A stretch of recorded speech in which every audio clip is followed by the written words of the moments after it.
Hello అండి, నేను మీ Sirisha Vanapalli. Welcome back to Vanapalli's kitchen. ఈరోజు వానపల్లిస్ కిచెన్లో రొయ్యలు మసాలా కర్రీని సింపుల్గా టేస్టీగా ఎలా చేసుకోవాలో చూద్దాం. మీరు నా ఛానల్ని మొదటిసారి చూస్తున్నట్లయితే సబ్స్క్రైబ్ చేసి బెల్ బటన్ మీద క్లిక్ చేయడం మాత్రం మర్చిపోకండి.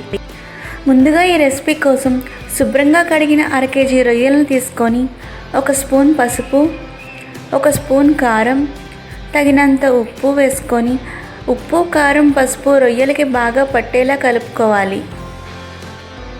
ఇలా కలుపుకున్న ఈ రొయ్యల్ని ఒక 1 అవర్ పాటు ఫ్రిడ్జ్లో పెట్టి మ్యారినేట్ చేయాలి.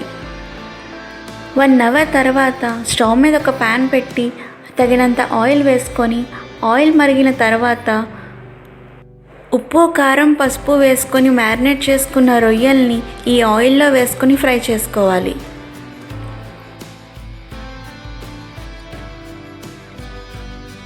స్టవ్ని మీడియం ఫ్లేమ్లోకి టర్న్ చేసుకొని ఈ రొయ్యల్ని 2 నుంచి 3 నిమిషాలు ఫ్రై చేసుకుంటే సరిపోతుంది. మరీ ఎక్కువ ఫ్రై చేసుకుంటే కనుక రొయ్యలు బాగా గట్టిగా అయిపోతాయి.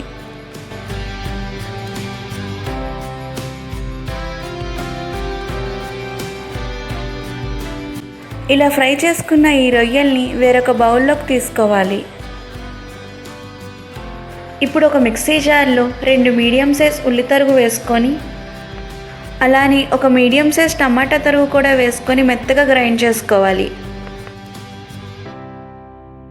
ముందుగా రొయ్యలు వేయించి పక్కన పెట్టుకున్న అదే ప్యాన్లో గ్రైండ్ చేసిన ఉల్లిపాయ టమాటా పేస్ట్ని వేసుకొని ఫ్రై చేసుకోవాలి.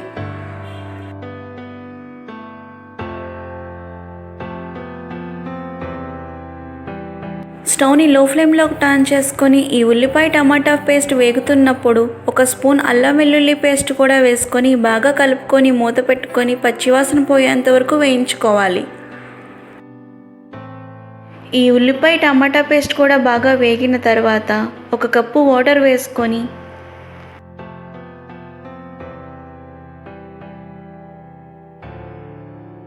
ఒక స్పూన్ కారం, 1 స్పూన్ గరం మసాలా, 1 స్పూన్ ధనియా పౌడర్, 1 స్పూన్ జీలకర్ర పౌడర్, తగినంత ఉప్పు వేసుకొని బాగా కలుపుకోవాలి.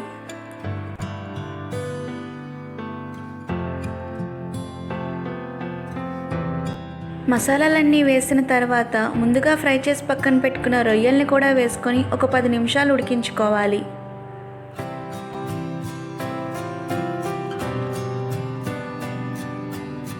స్టవ్ని లో ఫ్లేమ్లోకి టర్న్ చేసుకొని గ్రేవీ ఇలా దగ్గర పడుతున్నప్పుడు సన్నగా పొడుగ్గా తరిగిన పచ్చిమిర్చిని కూడా వేసుకొని మూత పెట్టుకొని ఒక 2 నిమిషాలు మగ్గనివ్వాలి.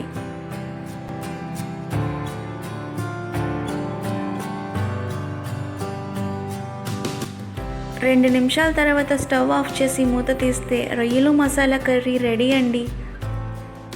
చూసారుగా, రొయ్యలు మసాలా కర్రీని సింపుల్గా టేస్టీగా ఎలా చేసుకోవాలో. మీరు కూడా ఈ రెసిపీని ఒకసారి ట్రై చేసి కింద కామెంట్ సెక్షన్లో కామెంట్ చేయండి ఎలా వచ్చిందో. మీకు కనుక ఈ రెసిపీ నచ్చినట్లయితే మీ ఫ్రెండ్స్ రిలేటివ్స్కి షేర్ చేసి సబ్స్క్రైబ్ చేసి బెల్ బటన్ మీద క్లిక్ చేయడం మాత్రం మర్చిపోకండి.